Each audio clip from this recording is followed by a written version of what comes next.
injury. This was Robert Saleh after the game saying he's gutted for Aaron Rodgers.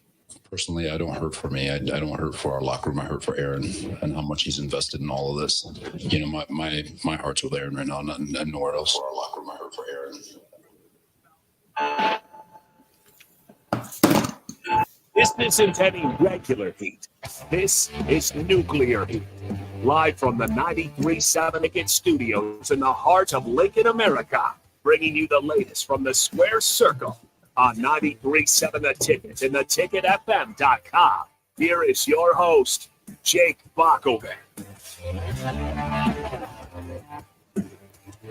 Hello and welcome, everybody. It is time for Nuclear Heat, our WWE Week in Review show here on 93.7 The Ticket. I'm your host, Jake Bakovic, alongside Nuclear Heat contributor Augie Pena. Augie, we're trying it a little bit different today. We've got you on in an orange room, locked away in an orange room. Signal if you need any help. No, just kidding. Just hoping that we can hear you and everything's good. Or how are you doing? I'm doing good. It's actually a pink room. It's my work office. Yeah, it's an office. It looks orange right now, but I'm doing all right, doing a lot better than this morning. So glad to be able to join the show still. Yeah, well, thanks for joining us. It might be the difference between the red and the pink made me think orange there. I'm not really sure. But as we jump into it, we've seen a different, in wrestling, colors can mean a big deal, a big difference, and we'll get into it in a little bit. Jey Uso no longer sporting red. He's now on to blue. And, of course, that means he is breaking away from the bloodline. We'll get to that here once we get into Raw. But, of course, we start off with Smackdown here on Nuclear Heat, our WWE Week in Review. So we'll go ahead and do that. SmackDown this week, not a whole lot of matches, as you can imagine. Through a 2-hour show doesn't take quite as long. But we opened up with Charlotte Flair and Shotzi against Damage Control. Of course, Bayley and Io Sky continuing to kind of tell this story of Bayley and Shotzi's rivalry, and maybe Charlotte Flair trying to get back into the mix with the WWE Women's Championship with Io Sky. But we would see by the end of the match that they're heading in a different creative direction. So Shotzi did score the pinfall win on Bayley, but this was only after distraction from Asuka, who showed up in the crowd with her own belt. And then it was a post-match stare down between Sky and Asuka, that kind of got you feeling the vibes that was going to be the next feud for Sky as she tries to defend that title. This was made especially clear later on in the show when Sky issued a formal challenge to Asuka in the backstage promo after the match.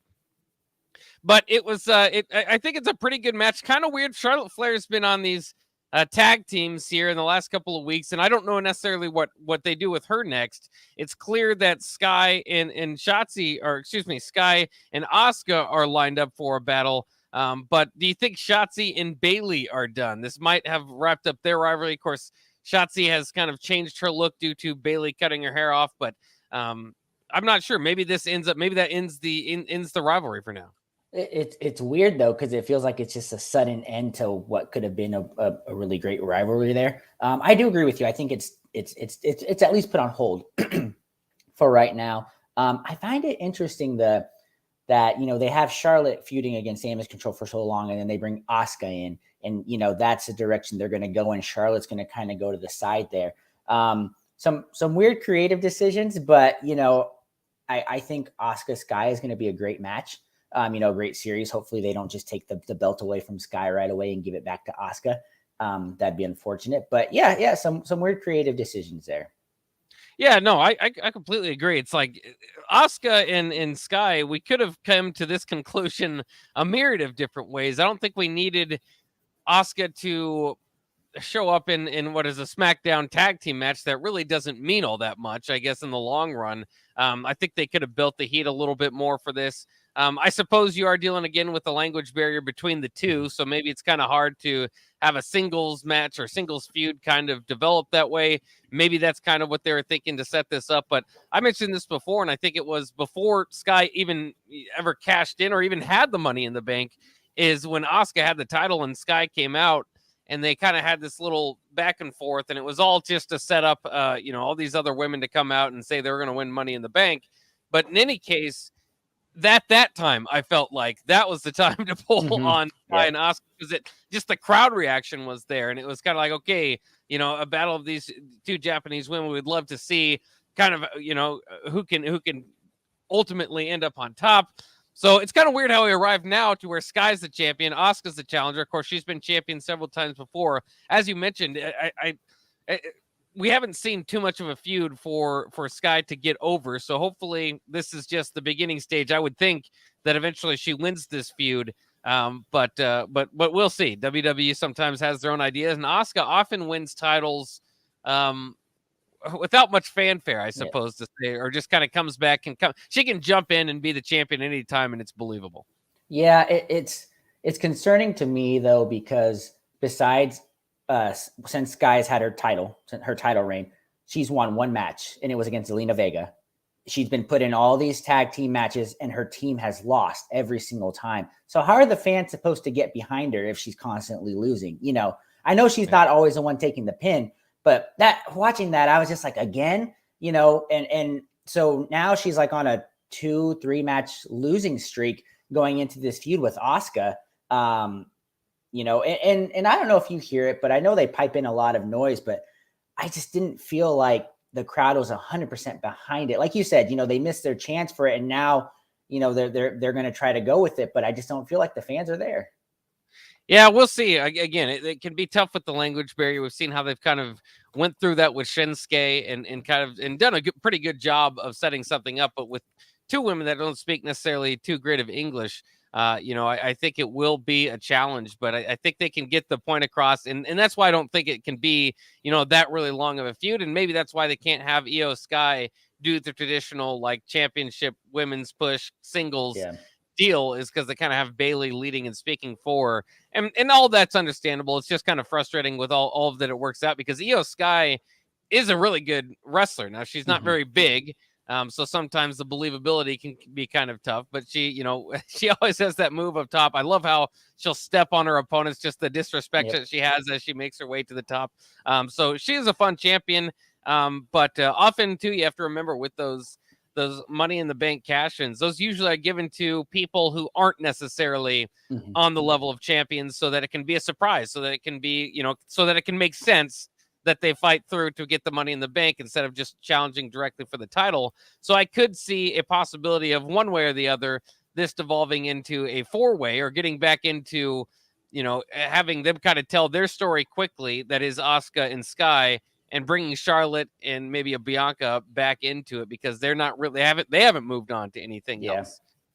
So we'll see kind of how that goes. The other story that was being told kind of throughout the night was Jimmy Uso trying to gain favor and become back in the bloodline.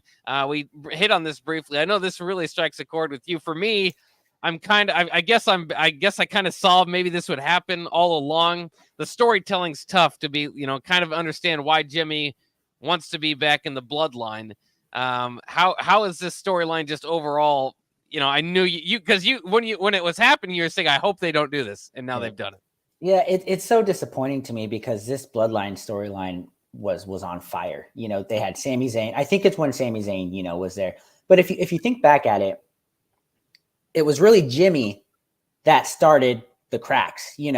It was Roman being disrespectful to Jimmy hitting him with the super kicks, Jimmy kind of getting Jay, he didn't want to beg for forgiveness or say he was sorry. So it was all Jimmy, and now Jay gets to go to Raw, and be his own free man, away from it. And they're just bringing Jimmy, the guy who started it all, right back. They don't know what to do at this point. I think, they're confused. Roman's gone for a while. They don't know what to do with Jimmy. They don't know what to do with Solo. And, we'll get into it a little bit more on their plans, but it's kind of a mess right now, and it's one of those things where they held on to something too long that it spoiled on them. They had a chance to strike, and now they're trying to backtrack, and I don't like that. Yeah, it's very strange, because very clearly Jay is almost on his own, and I think all that we'll talk about it later. Like you said, it has a lot of potential to kind of get Jay and Sammy involved in this bloodline thing eventually. But Jimmy, I feel like from all the split, just feels somewhat directionless. I completely agree with you. I don't think Roman should want him back. And maybe that's the story they're telling. Maybe they'll get to that where Roman ultimately denies Jimmy back. But if I'm the leader of the group, if I'm the tribal chief and somebody super kicks me not once but a few times, that's enough. You're no longer, and he's got Solo in his corner. He doesn't necessarily need Jimmy at this point. That would be enough. So we'll kind of see where they go with it. And maybe that is. I mean, that's what it might set up to in the end. Next match we had of the night, LA Knight against Austin Theory. A little bit of a verbal back and forth. LA Knight, of course, gets his big pop when he comes out. Austin Theory and Grayson Waller. Well, Grayson Waller first, and then he introduces Austin Theory. Kind of this verbal back and forth. Pretty good for all these guys on the mic. They do a good job of that. But then eventually they set up a match between Theory and LA Knight. Knight eventually wins with a blunt force trauma. Kind of interesting. I mean, I don't know. They're kind of halfway in between done and not done with LA Knight and The Miz. So it's kind of strange. Like we said before, Theory and Waller make a lot of sense as a tag team.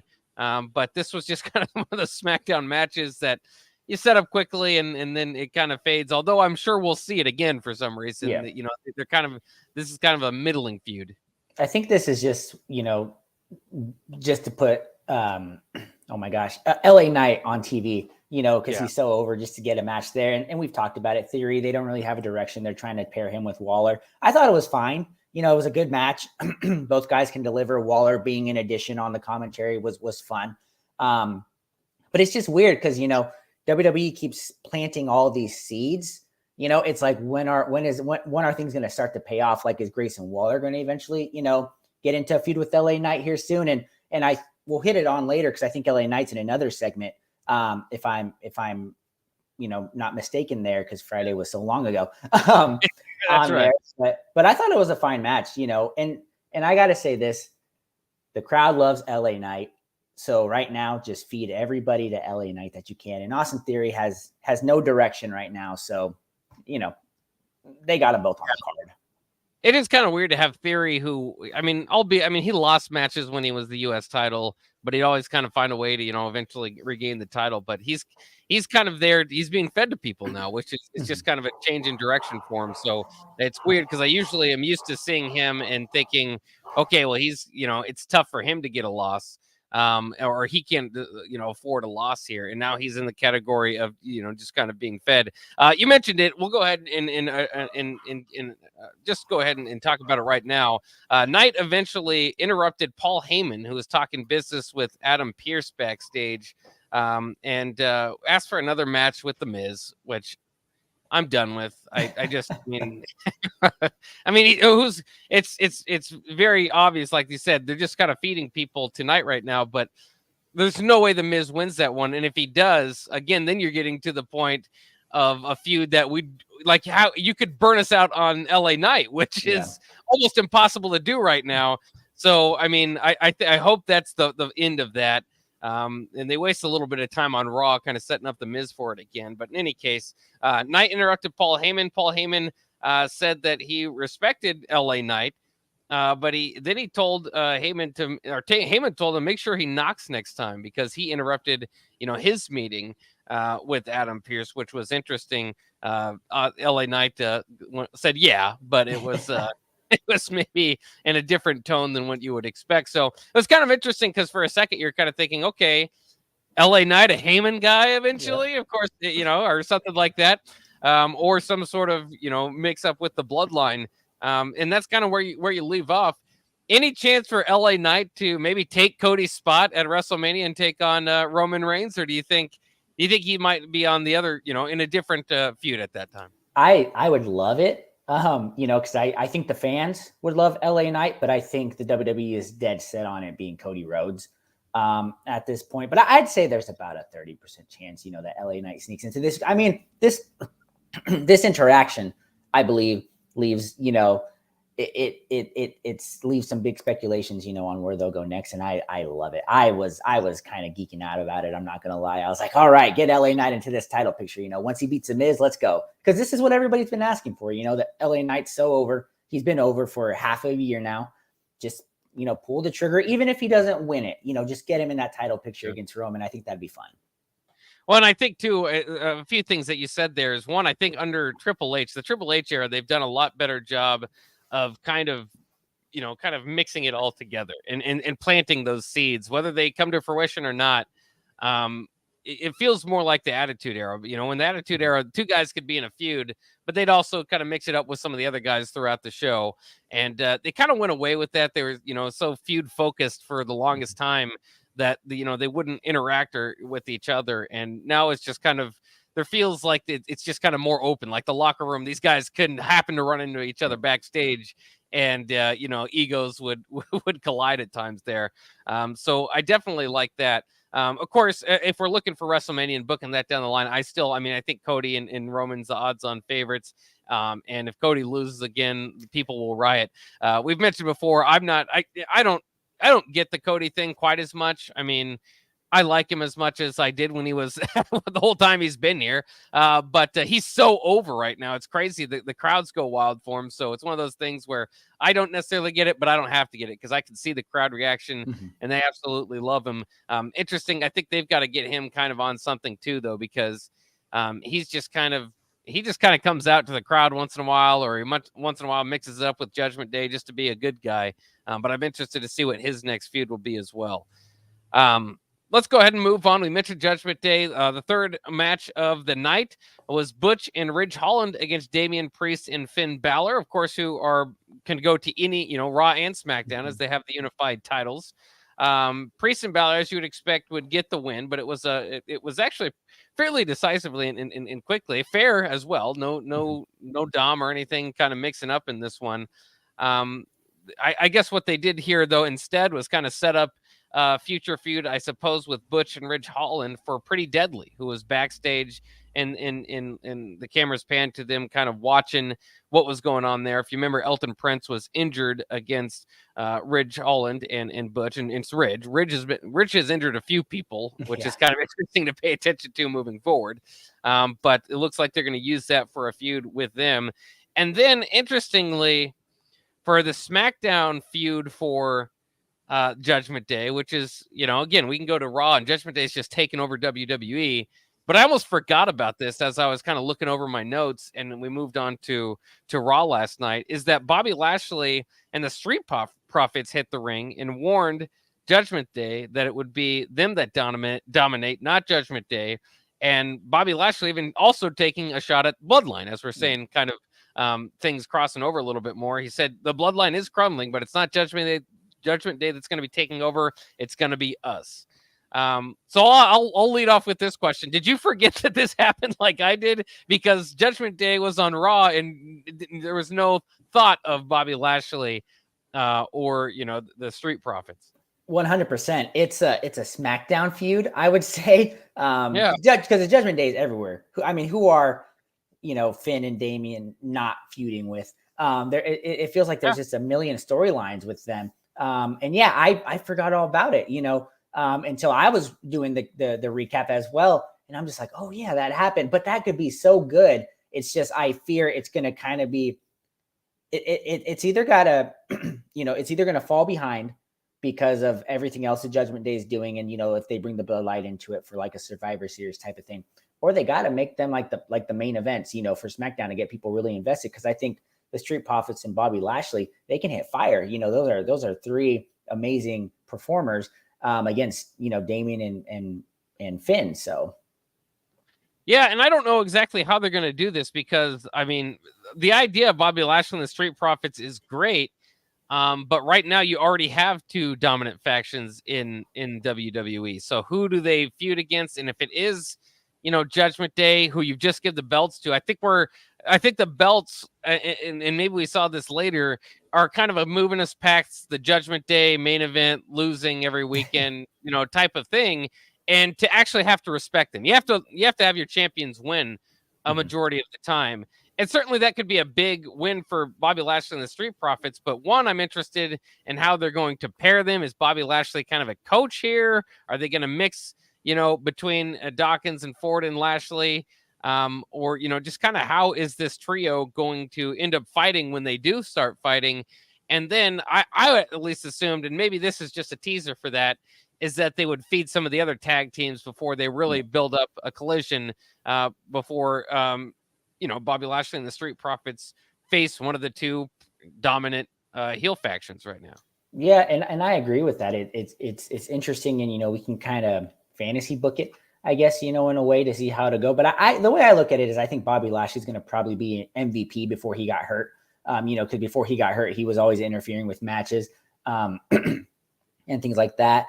But I think they're really giving Dawkins or the Street Profits, Bobby Lashley, to give them a legitimacy, because they're fine, they're entertaining, but I just don't think anybody's taking them serious. And Bobby Lashley is a serious, name, has been since 2006. So I think that's kind of the way they go. But I expect you're right on it. They'll feed some more tag teams. We'll see that, and then the feud will happen. But I'm interested in this. I don't know why. I'm very intrigued by it. Yeah, and I don't know. And two, I think there's just a lot to go with eventually. And this is long down the road, but when you think about it, the eventual breakup between Dawkins and Ford, maybe Lashley can kind of get in the middle of it. I always thought, Ford, I have been ready for his singles push for quite some time. So this was kind of a surprise that they went this way. And I just don't know how much longer they can hold it off. I think they have a single star in Montez Ford whenever they're ready to go for it. But I do think, getting the Bobby Lashley rub will help. Maybe that's ultimately, one of them turns on the other or whatever, and you have that feud that kind of starts his singles feud. But I think you're right. About the Street Profits is they've just kind of done it all as a tag team. Which at times I feel like is even the case for the New Day. And I know the New Day never want to break up. They never want to turn on each other. But the New Day is kind of stale. And that's, at times for me, it's just because what are you going to do? Win the tag team championship? You guys always, we've seen you there like 12 times. Yep. It's not going to be anything spectacular if you get there. Street Profits obviously not as decorated, but they seem to kind of, in my mind, at least kind of reach their peak to where you were getting excited and raising up the red cups and all that. So, so there you have it. The big story, of course, of the night was again Jimmy Uso basically trying to talk his way back into the bloodline and battling AJ Styles. He attacked AJ Styles backstage to kind of, this is all again, to get Bloodline's interest. Paul Heyman told him early in the night Solo Sikoa was not in attendance, was not going to be there. So that kind of set up this matchup with AJ Styles. Jimmy Uso again coming out with "We the One" shirt, so letting you know he wants to be a part of the Bloodline. During this match, to no one's surprise, Heyman and Solo Sikoa do emerge from the backstage area, so Solo was there. But surprising to me, with Jimmy kind of being the theme of the night, AJ Styles kind of being the veteran that can take pins to help get people over, that AJ Styles actually hit the phenomenal forearm for the win on Jimmy. I don't know about that decision. I don't think it's great for Jimmy. I think a much needed win here. Ultimately, I think what they thought is that they could cover it by the end of the match, which is what they did. Damian Priest and Finn Balor, of all people, Judgment Day coming out. They attack Styles and offer him up to Solo Sikoa, who lays him out to finish the show. And so just all sorts of questions from there. And again, it's almost so messy, but I love it. It's because I don't know what's going from here. But it continues to get even more messy when Judgment Day goes to Raw. So Judgment Day is just feuding with everybody, and it kind of leaves you wondering where Jimmy Uso is after losing that match, because Solo was out there clearly on his behalf. Yeah, and I just don't understand it. As you said, million directions, but why would the Judgment Day offer up AJ Styles to the Bloodline when they're trying to take over, all of WWE? It just doesn't make sense, but it keeps, like you said, it keeps you hooked. It keeps you intrigued. I hated this for Jimmy. Like I said, they have no direction for him at all right now. I think, breaking up P&J was good, but the reasons behind it was dumb. In my opinion, is just kind of the nice way to put it. I don't like it. I agree with you 100%. I thought, even though there was a distraction, because when Solo and Heyman came out, they distracted Jimmy, and that's how AJ got the win. This does nothing for Jimmy. And what does it do for I guess for the storyline is right now is the bloodline doesn't want him possibly anyways. So him losing, gives them more of a reason not to want him. But it's like, okay, then what are you going to do with Jimmy? Because supposedly, according to rumors, they want a match between Jimmy and Jay at WrestleMania. How are you going to achieve that if one of them is one of the hottest acts on Raw and then Jimmy's an afterthought on SmackDown? It just doesn't make sense. Yeah, and to all this with the breakup and everything, and even throughout the bloodline, Jay kind of got the tag of main event Jey Uso, and he was, he had that big feud with Roman Reigns when Jimmy didn't.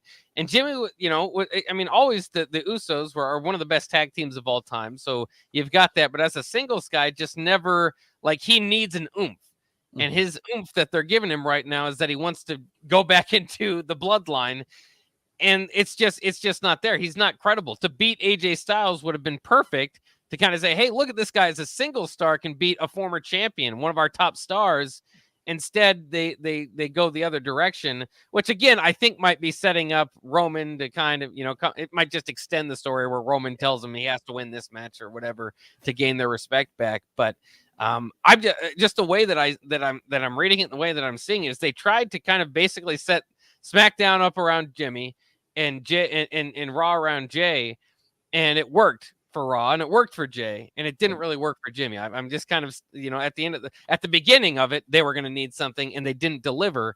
And so it just kind of puts them in a rough spot. Again, I'm sure they'll try to find a way to get him out of it, but he's not all that interesting as a single star. It's very interesting though, because as you said, with Jay, everybody wants him, everything's working out. And then it's the total opposite for Jimmy. It's nobody wants him. He's losing. So, they're kind of doing that like yin yang kind of thing, which I just thought of right now, when you were saying that, it's like, okay, maybe that's where they're going with it. Is Jay gets all the luck, they'll maybe bring that in the storyline and Jimmy can't catch a break on his own. Nobody wants him. I don't know. They got a million ways to go with it, but that's how it's going, so it's just, I don't know. They got to do something with Jimmy because he still has a little bit of a flame behind him. The fans still do love him, I think. But clearly, Jay is the most over Uso right now. So, yeah. So we'll take a quick break here on Nuclear Heat. We've got a quick commercial break to hit, but then we'll come back and we will review Raw. We've had a fun Nuclear Heat show so far. That won't stop. We'll do that coming up next year on 93.7 The Ticket. The Lincoln Chamber of Commerce, Nebraska National Guard, 55th Wing, and the Lincoln Airport Authority presents the Guardians of Freedom Air Show, featuring the U.S. Navy Blue Angels, the F-16 Viper demo team, F-35, and the Air Force Wings of Blue. Experience a spectacle that your family will remember forever. The Guardians of Freedom Air Show, Saturday, August 26th and Sunday, August 27th at Lincoln Air Park. Parking and admission are free. Learn more at lincolnairshow.com. Arnold's Tavern in Havelock is the place to be this summer and the best place in town for shuffleboard. Come on Wednesdays and learn from some of the best players in town for the Shuffleboard Corner. Come on Sundays for Open House League all day starting at 11 a.m. and enjoy $3 tall boys and $3 wells. Shake off the start to the work week with karaoke on Monday nights. And don't forget, happy hour is every day, 3 to 6 p.m., and you are always welcome to bring in your own food. Arnold's Tavern in the heart of Havelock. Are you tired of living in pain? It's time to take control.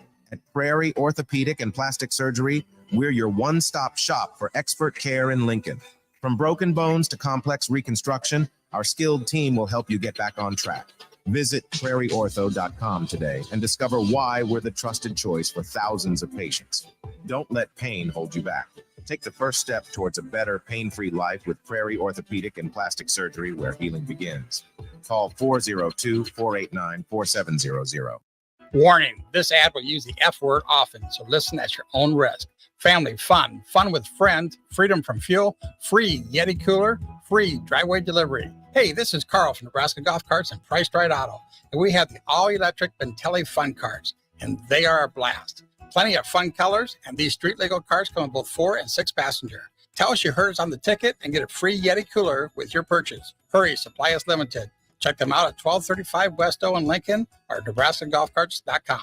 You've driven by GE Landscape Supply countless times, likely without even knowing, at 6701 Cornhusker Highway. Now it's time to stop in. GE Landscape Supply sells to homeowners and contractors with a vast selection of landscaping and construction materials. They sell in bulk to save you money, and you can buy anything from a 5-gallon bucket to a semi-load. And don't forget, they deliver anywhere. Stop by 6701 Cornhusker Highway from 7 a.m. to 6 p.m. Monday to Friday and 7 a.m. to 4 p.m. on Saturdays. Go to GELandscapeSupply.com for more info or call 402-467-1627.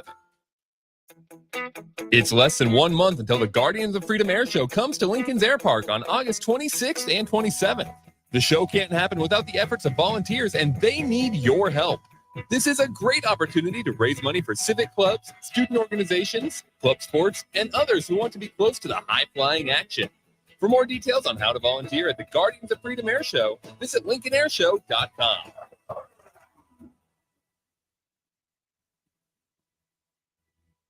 Repeat after me. I will not touch the fuse box. I will probably not touch the fuse box. Sip, do you remember what happened last time? Yeah, I remember. What happened? Half of the city block lost power.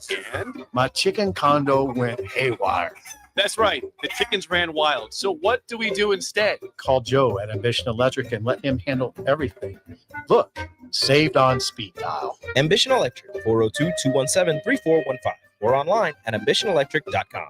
H&H Roofing, established in 2015, is proud to serve the local area, which includes the tri-state area in Nebraska, Iowa, and South Dakota. H&H Roofing has a professional team that are licensed and bonded, GAF Master Certified Installers, and an insurance-preferred contractor that will work directly with your insurance company. Also a leading roofer, siding, and gutter specialist. H&H Roofing will service all residential, commercial, and agricultural needs. Go to HNHroofs.com for more information or call 402-359-2546. Back to Nuclear Heat with your host, Jake Bakoven, on 93.7 The Ticket and theticketfm.com. We are back here on 93.7 The Ticket. Thanks for joining us. And we've got a little bit more WWE to talk here, about half an hour left in the show. So stay tuned. We've got Raw. We just went through Smackdown. Now we are on about to talk Raw, so we will just jump right into that. Of course, plenty of Judgment Day throughout both shows, and that's where we started here as well. But let's start with the very tip of the show, where main event Jey Uso kicked off this week. You could tell he's very over with the crowd. I love his kind of doing the arm bob and getting people going. The crowd does it with him. Looks very cool. And then once again, Jey was, as you could, if you could see, kind of broken away from the bloodline. Has his blue hair, kind of wearing a blue shirt, which was interesting, you know, going over to Raw now, the red brand. He looked very much like he belonged on SmackDown, but that's all right.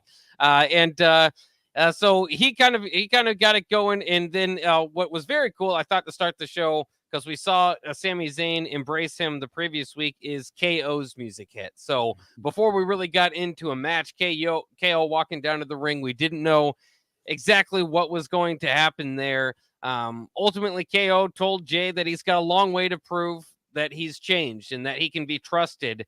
And that is when Judgment Day's music came or hit. And so I don't know. I'll just stop right there. Would you have rather seen them go a different direction, Augie, and seen KO maybe not be as accepting to Jey, try to tell that story of him and Sammy, I guess, kind of arguing for weeks? I mean, the result of it, we'll probably see that either way. Mm-hmm. But I was kind of interested in KO. Like, if a KO came out, feuded with Jey, you know, or had a match with Jey, and then kind of had to talk about that with Sammy, I thought that would have been interesting too. No, I agree with you 100% on that. You know, it really shocked me that Kevin was kind of so cool about it, because, I mean, you know, they made, you know, the Bloodline made KO's life miserable for about a year. You know, He should have been WWE champion about twice. He got, you know, screwed over by a ref, you know, or the count falls anywhere, whatever you call it, where they didn't know how to count to 10 and all that. And then, you know, the Usos super kicking him, you know, interfering in all his title matches. I think they even injured him for a little bit, you know, put him on the shelf, and he comes back, and it, you know, he's got a little bit of hatred towards him. You could tell, you know, he doesn't know, but pretty accepting of it. And I was like, whoa, this is a weird direction. So no, I'm with you. I would have loved if KO would have came out and just attacked him, and no words, just come out, hit him with a stunner, something like that, and just go straight into it. And then, like you said, have Sammy kind of be in the middle. Would have been interesting. I don't mind where they're kind of taking this because, like you said, I think that's gonna end up anyways. But adding the Judgment Day to everything, I think can make it better. It can make it interesting. It could keep our minds preoccupied somewhere, and then they hit us with a different twist. So I'm interested to see that. But no, I would have loved to see KO and Jay just kind of brawl at first. Yeah, and part of that might just be my hope for heel KO. I mean, I always think bad fighting, doesn't give a damn KO is much better than heel, face KO, which just yells a bunch and is kind of, he can do comedy too. He's not bad at it. It's just he's so good at being a heel that I kind of miss those days whenever he's a face. But we'll kind of see if we get to that. In any case, the Judgment Day comes out and they say that Owens doesn't speak for the locker room. That they respect Jay right away as soon as he makes it to the to the Raw roster, and that they invite him, in fact, to join Judgment Day, which we already saw Dom do, but now for the other guys to be involved. Dom was out in the ring, by the way, with Priest and Balor, and so I thought that was really interesting. They kind of continued to tell that story throughout the night. So Jay's ultimately, though, offers up a tag team match, an alliance with KO, since Sami Zayn's not in the building. They never really explained why Sami's not there. They just said he's not there, which is kind of weird. They probably just told him to have the day off so that they could tell this story, but it is what it is. But then I thought it was really nice and I thought it might have ended. The reason why I thought I kind of got this pop is when Jay super kicked Dom. I thought, okay, he might be that says no, he's not part of Judgment Day. We saw throughout the rest of the night that's not necessarily the case, but I thought that was kind of an interesting story to be told there. Of course, as this match goes on, good hard-hitting match. Eventually, Jay accidentally hits Owens with a super kick and paves the way for Balor to hit the coup de grace for the win. And so again, telling the story of Owens is not going to be able to trust Jay. They've done the accidental hitting in just, another feud, just last week, it seems like. I don't know if it was quite that, but that's my only problem with the way that they told the story is it seems that they seem to borrow from other feuds a little bit more now in the Triple H era as well. And so, we can have, for the most part, the Triple H era has been fantastic, great, but it deserves some critiques as well. Yeah, it is very messy. Great match. As you said, I enjoyed the match 100%. I was with you on there. It's just so confusing because it's, where are they taking this, and that's the beauty of it too. They keep us intrigued. They keep us hooked for next week, and the weeks after that.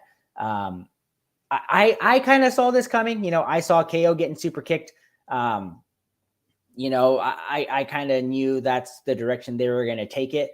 But I'll be interested to see kind of what they do from here on out with Jay. Yeah, I'm very intrigued by that. By the way, the other feud I was talking about is the New Day and Drew McIntyre and Riddle and all those guys. They've been accidentally hitting each other the last couple of weeks, so that's kind of what I was thinking. It's like that's kind of just the same thing, but at least it's in a different feud. And it's Judgment Day is just everywhere. Jay's going to have to try to earn the trust of KO, and that's going to be difficult. So that'll be interesting to see how that follows up. Here's a popcorn match if I ever had one. Was The Miz against Akira Tozawa. The only reason why I was interested is I kind of cheer for Akira because he's actually pretty darn good in the ring. Yeah. He's a good comedy actor as well. He's just really small, and they'll just never really get behind him. Yeah. But in any case, he did beat The Miz leading up to this LA Knight feud. So they basically just had this quick match. The Miz beats Akira. Akira did get some offense in, like I said, because he can do it. I mean, he is impressive to watch. But clean finish. Miz beats Tozawa. Not much to say there other than that. Yeah, I think it was a message towards LA Knight, possibly, because I think The Miz hit 3 skull crushing finales in a row.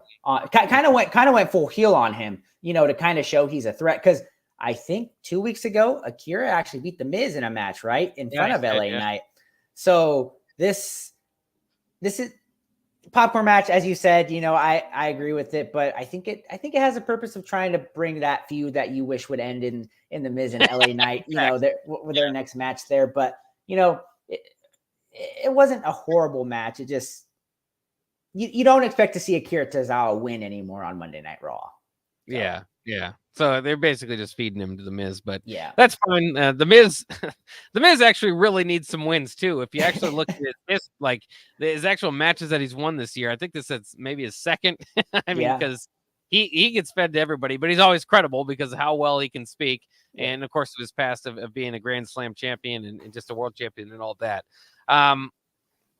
Then next up, they had Gunther come out to celebrate his new record of being the Intercontinental Champion for the longest time. Maybe you're wondering what his next feud would be. Well, it's still Chad Gable. Chad Gable comes out, unsurprisingly, to challenge the Ring General. And I thought that this was really good. And I think this is a feud that I'm not tired of. And they can have Gunther beat Gable as much as they want. I still think they've got a few matches in here if they want to do it, and that's where it looks like where they're going. And I thought Gunther did a good job of telling him that he respects him and all that, but he's a bad dad because of so that's a good little setup for okay, there's some respect there, and then okay, there's no respect there. So that was pretty good. So you kind of had a battle there. Of course, eventually the numbers caught up to Chad Gable and Otis, who came out to help him. Imperium has 3 guys out there. And so eventually Tommaso Ciampa comes out and helps, really clears the ring and sets up for a match later in the night. Next up, we had Xavier Woods against Drew McIntyre. This set up by a promo earlier where Xavier and McIntyre, of course, have been at odds. This has been the thing where they're kind of accidentally hitting each other's teammates and such. So 2 baby faces kind of butting heads here, and maybe McIntyre a little bit, he can be a mean baby face, so he felt a little bit heelish here. But ultimately, they put on a good match. McIntyre throws Woods into the announcers table before a commercial break, which I thought was very impressive, and eventually picks up the win with a Claymore. And so there's a lot more to be told between the New Day and McRiddle. The one thing to kind of think about here is Matt Riddle once again in the news, and maybe why he was not involved in this match, or maybe this was kind of a last minute change of direction. If you didn't kind of see, Riddle was on a plane. They got a disturbance call for somebody on the plane. It turned out that was Riddle. He made a sexual assault case, I suppose, against a police officer who was basically, making sure that he was all good to go because he was a disturbance on the plane. So more details need to kind of come out about that. But Riddle sometimes outside of the ring, outside of the square circle, makes it hard for him to get a push inside of it just because of the outside stuff. Yeah, I mean, the man's got some demons. We all do, but he has some big demons, that seem to just hit every time he's getting a push. Every single time. You hear in the news, breaking news, Matt Riddle this, Matt Riddle that. I wouldn't be surprised if he gets punished again and we don't see him on TV for the next couple months, after they finish this investigation, because from what the reports sound like, it's not going to be in his favor. He was a disturbance on a plane and you can't do that, So I think, if we go back into the circle of it, or into the squared ring, I'm sorry, of it all, I think you have to turn McIntyre heel, if Riddle can't be his tag team partner, and then, think everybody that McRiddle can be gone, never revisit that again. Just retire that name now. But yeah, you got to turn McIntyre heel. He is dominant as a heel. He is a credible threat to everybody, to every champion as a heel. And right now they don't know what to do with him, but turn him heel. Let him go loose. I think that'd be just great for him. This might be a surprise, but I actually liked his pairing with Dolph Ziggler back in the day when they were heels. Now they didn't push him enough, and eventually they broke off from each other. McIntyre basically wrote off Dean Ambrose. Remember when he left? Yeah. And that kind of set up his matchup with Roman Reigns at WrestleMania. McIntyre at the time as a heel really needed that victory, but of course they let Roman Reigns get the win there. But I was a very big fan of McIntyre as a heel. I thought he did a very good job there. Also, I haven't seen Ziggler in a while, so maybe they would refresh that up a little bit, but I don't think so. I don't think he necessarily needs him if he does go heel. But you're right, McIntyre as a face has basically been through the batting order, and has kind of done it all, and kind of needs a shift. Now, some people will say maybe he's still selling enough merchandise. Kids might still gravitate toward the sword or the Scottish warrior type of thing in merchandise sales. And so I've seen that as a reason why he might not make the switch. But as far as his character being stale, it's pretty stale. Yeah, it is. It's kind of, he's not on that pedigree, but this kind of reminds me of like John Cena. John Cena never turned heel simply because he was with the with the fans, with the kids, all the Make-A-Wish. You can't have a heel really doing all that.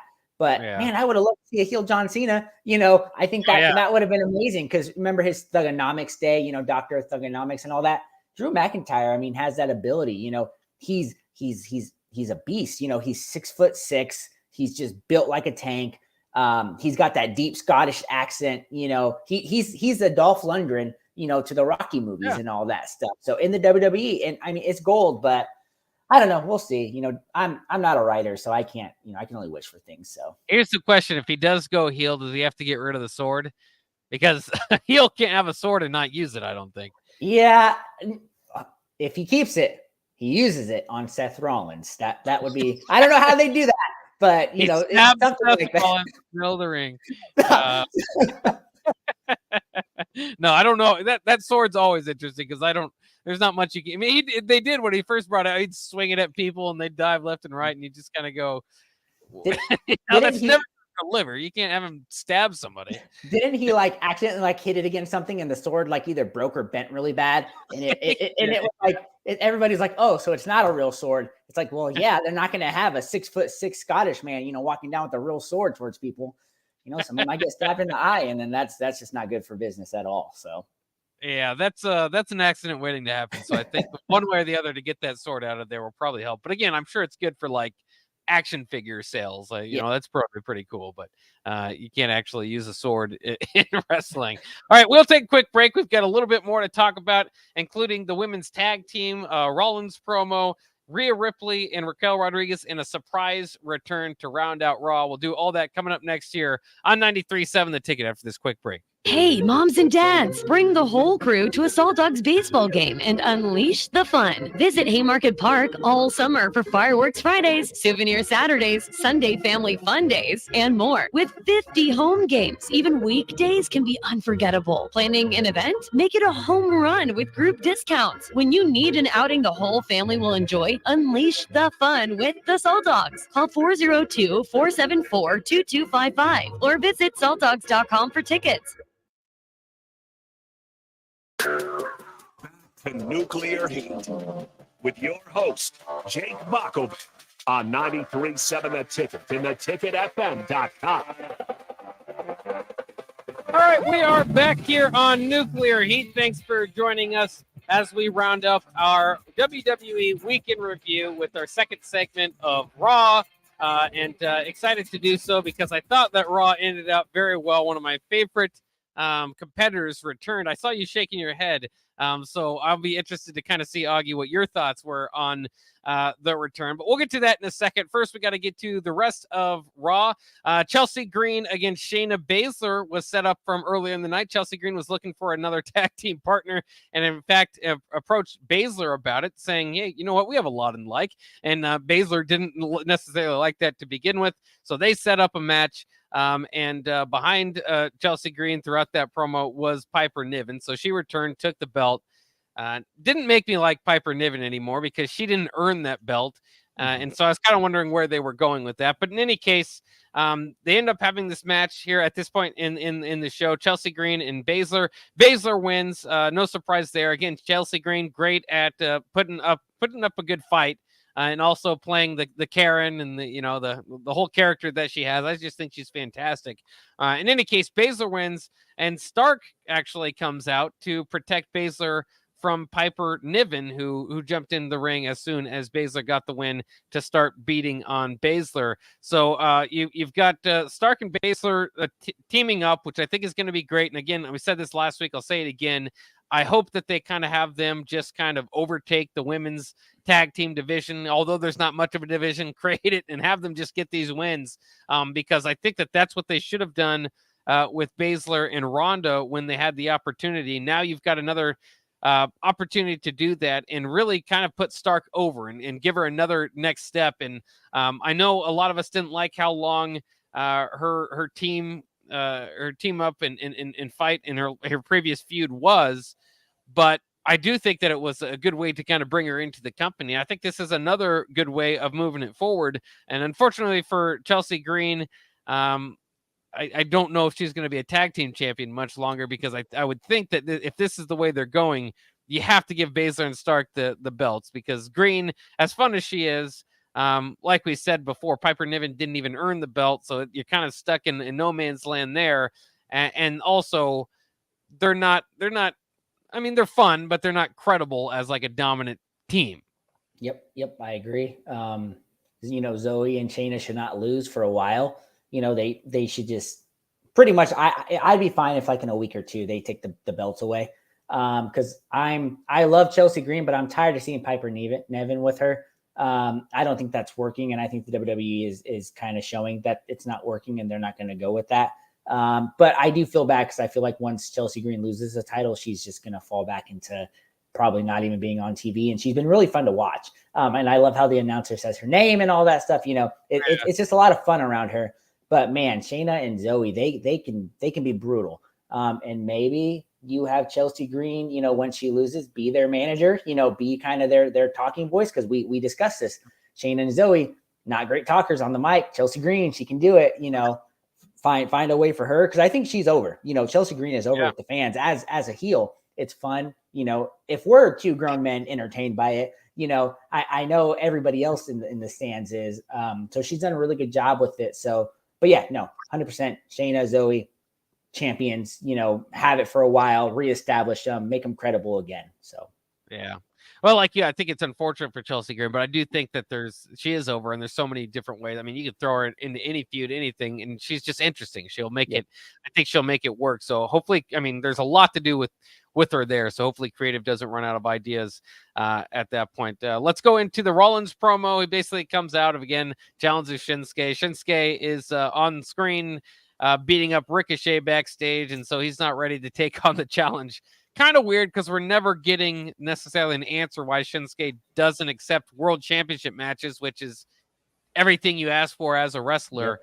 Also weird that that Ricochet is in the middle of this, because Rollins, and when they showed it was like Rollins is like, he's upset, but he's not like that upset. It's not actually, it's not like his tag team guy. It's just, just a guy that's been helping him out a little bit. I thought it was hilarious because, Rollins challenged him, and he's like, let's do a match right now. And Shinsuke's beating up Ricochet, and he's like, I'm sorry, I thought you weren't medically cleared. I already had a fight. And he's beating up Ricochet. I was laughing. I was like, that is great comedy right there by Shinsuke. And this is what I know it's confusing as to why he's not accepting these matches, but Shinsuke can really hit the comedy, I think. And I think they're doing a good job of kind of keeping us intrigued with this. I thought that was hilarious. I don't know why I was laughing for like 5 minutes. I shouldn't have laughed that hard at that, but I was like, oh, poor Ricochet, just back there, getting stomped and getting kicked everywhere. And he's like, oh, I'm sorry. I already had a match. It's like, okay, that makes sense. I always like to think too about creative, like Ricochet shows up to the building, like, what am I going to do today? And they just say, all right, we don't have any lines for you. Just get beat up for 5 seconds. All we need is 5 seconds of you getting beat up. And that's all we got for you tonight. Yeah. And I'll tell you this, Ricochet, I like Ricochet. He is one of the best sellers in WWE history. He will sell every move, everything. I mean, he should be an actor, or a body double, something like that. He just does such a phenomenal job of taking a beating. And, the guy gets paid a lot of money to do that. So, I mean, he's on TV every week. He might be getting just, smacked every time, but he's on TV. So that's the goal, right? Yeah, he doesn't necessarily have a feud waiting for him now, so at least he's getting some TV time. So this moved on. We got Tommaso Ciampa and Alpha Academy against Imperium. We got to go kind of quickly here, so we'll just kind of get to the end of this match here, where Gable makes Vinci tap out while Ciampa is holding Gunther down and making him watch.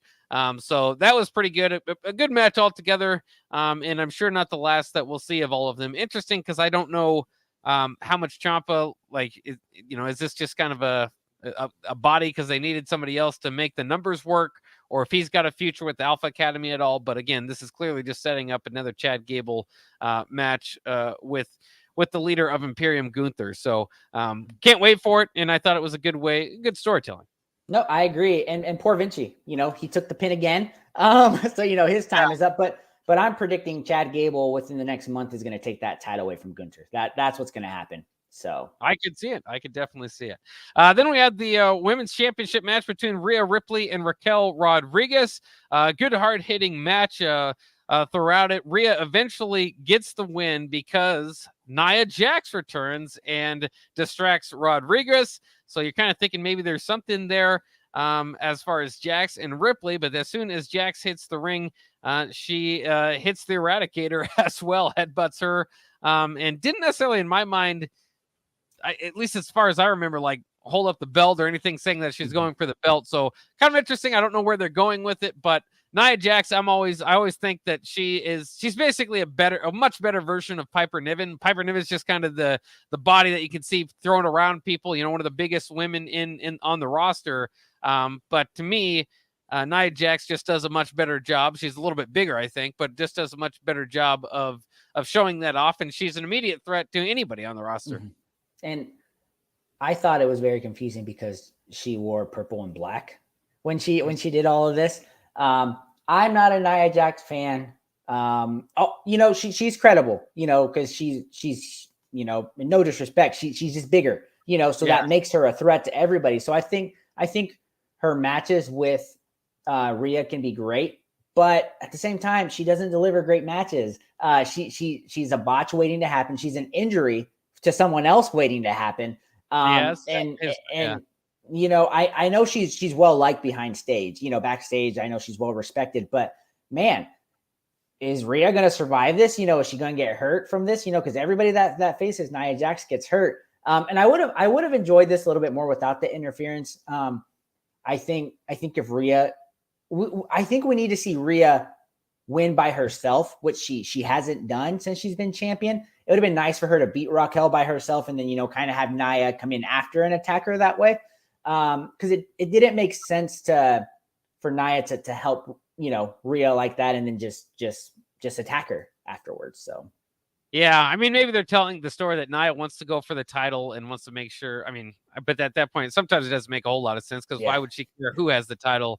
Because then she wants to beat him. It could very well be leading to a three-way between the three of them to kind of fight, and that would be interesting because those are, again, Raquel's one of the biggest women on the roster. Of course, the Eradicator, no small lady herself, and then Nia Jax. So we'll kind of see where it goes. Like you said, always interesting to watch a Nia Jax match, if not for wondering if anybody actually gets hit or hurt throughout it. But I enjoy having her back. And so I thought it was interesting, but it always does kind of tell you too where they see certain people, because Nia Jax, this isn't a return at the hottest time. It's not like a return at some Royal Rumble or something like that. I don't see her coming out a champion in all of this, so I think she just kind of came back for the feud, and we'll see if it's going to be much longer than that. It might be a one-off. Yeah, and Vince McMahon had one last surprise for us, as the cell goes through. No, that's fine if the cell goes through and all that. So bad twist, Vince, bad twist. All right, so that'll wrap it up for Nuclear Heat this week. So thanks for joining us. Of course, we'll have our next WWE Week in Review next Tuesday. Thanks again to contributor Augie Painter for jumping on board with me tonight. I'm Jake Bachman. We'll see you next week. WTF coming up next year on 93.7 The Ticket.